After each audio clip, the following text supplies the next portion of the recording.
अभी तक की कहानी में हमने देखा कि एक बहुत ही सुंदर परियों के शहर में 3 बहनें थीं। उनमें एक थी रोज।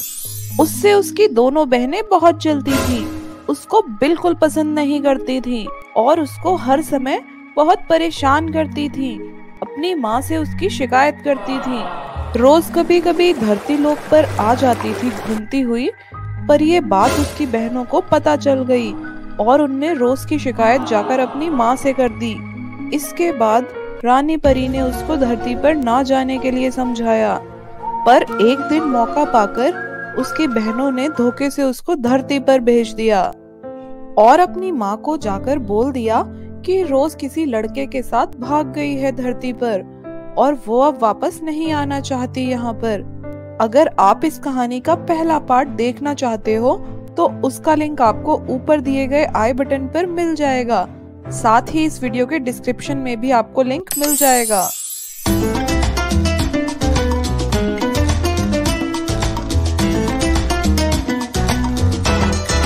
अरे स्नो, ये क्या किया तुमने? रानी परी सच्चाई से अनजान थी कि उसकी ही बेटियों ने मिलकर अपनी बहन के साथ क्या किया है। वहीं दूसरी तरफ रोज धरती पर से वापस नहीं आ सकती थी क्योंकि उसकी छड़ी तो जल्दी जल्दी में वहीं रह गई। वो बेचारी उदास वहीं बैठी रहती है। उसको समझ आ जाता है कि ये उसकी बहनों की ही चाल है, उनने ही रोज को फंसाया है धोखे से। वहीं परी लोक में एलिस और सोना पूरे मजे कर रही होती हैं, अपनी बहन के जाने की खुशी में नाच रही होती हैं।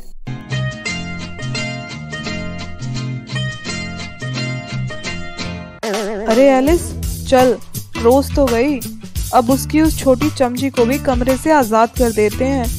बेचारी 3 दिन से बंद है बिना खाने पानी के। हाँ सोना, सही बोल रही है, चल। वो दोनों जाते हैं और छोटी परी को कैद से आजाद कर देते हैं। रोज दीदी, कहाँ हो आप? मुझे बचाओ इनसे। अरे रोज की चमची, अब भी रोज को बुला रही है। अब नहीं आने वाली तेरी रोज दीदी, वो तो धरती पर गई परीलोक को छोड़कर और अब वो नहीं आएगी वापस। नहीं, आप झूठ बोल रहे हो। रोज दीदी मुझे छोड़कर नहीं जा सकती, उनने मुझसे प्रॉमिस किया था। अरे वाह, अब भी रोज का भूत उतरा नहीं है। अगर अब तूने रोज का नाम भी लिया तो तुझे सजा मिलेगी इसकी। रोज दीदी, लो, ले दिया नाम। अब बोलो, क्या कर लोगे आप? रोज दीदी मुझे बचा लेंगी आकर।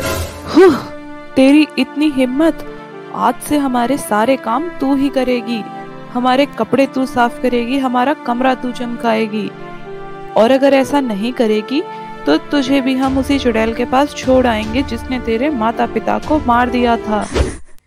बेचारी बच्ची डर जाती है और अपने कमरे की तरफ भाग जाती है। एलिस, सोना, रोज की कोई खबर मिली है क्या? मुझे बहुत याद आ रही है मेरी बेटी की। नहीं माँ, आप क्यों याद कर रहे हो? हम हैं ना, उसने आपके बारे में एक बार भी नहीं सोचा, आप भी मत सोचो। और रानी उदास मन से अपने कमरे में चली जाती है। ऐसे ही शाम होती है और वो दोनों अपने कमरे में होती हैं। तभी रानी एलिस और सोना के कमरे के बाहर से गुजर रही होती है और उसे कमरे में से कुछ आवाज आती है। यार, रोज को तो भगा दिया हमने धोखे से, अब उसकी इस छड़ी का क्या करें? अरे करना क्या है, फेंक देते हैं कहीं, ये हमारे किसी काम की नहीं है। वैसे भी सिर्फ रोज ही इस छड़ी को जला सकती है। हाँ, सही बोल रही है, और अब वो यहाँ आने नहीं वाली। रानी अपनी बेटियों की इस हरकत को सुनकर चौंक जाती है। तभी उसके पास भागी भागी छोटी परी आती है। रानी माँ, आपको पता है एलिस और सोना दीदी ने मेरे साथ क्या क्या किया है? वो रोते रोते रानी को सब बता देती है। रानी को सच्चाई का पता चल जाता है, पर वो अपनी बेटियों को सजा देने की बजाय धरती पर पहले रोज को खोजने जाती है। बहुत ढूंढने के बाद उसको रोज एक नदी के किनारे पर बैठी मिल जाती है। वो अपनी माँ को देखकर बहुत रोती है। माँ, आप आ गए, मुझे लगा था आप कभी नहीं आओगे, मैं हमेशा यहीं रह जाऊंगी। माँ, मैं जानबूझकर नहीं आई धरती पर। बेटा चुप हो जाओ, मुझे सब पता चल चुका है। ये सब एलिस और सोना का करा हुआ है। और रानी उसको वापस परीलोक ले जाती है। रानी राजमाता को कहकर सभी लोगों को महल बुलाती है और अपनी बेटियों को भी आने को बोलती है। रानी के साथ रोज को खड़ा देख एलिस और सोना चौंक जाते हैं। अरे, ये यहाँ कैसे आई? इसे तो हम धरतीलोक पर भेज आए थे, ये कैसे वापस आ गई?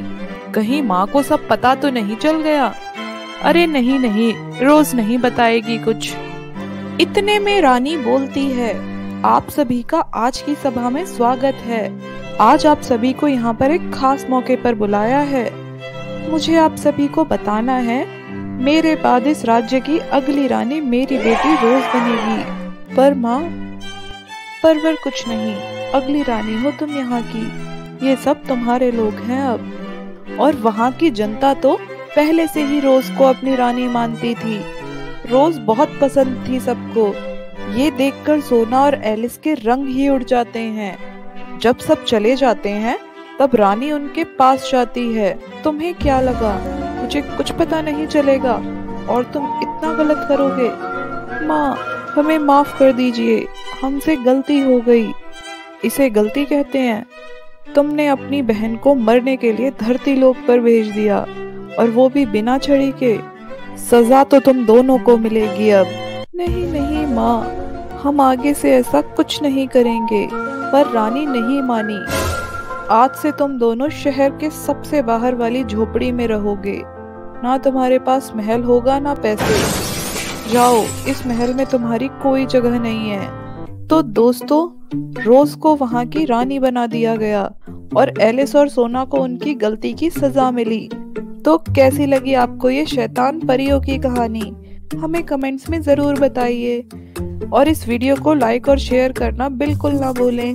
और ऐसी ही मजेदार और जादुई कहानियाँ रोज सुनने के लिए हमारे चैनल को जल्दी से सब्सक्राइब कर लें। बाय बाय फ्रेंड्स, मिलते हैं अगली वीडियो में एक नई कहानी के साथ।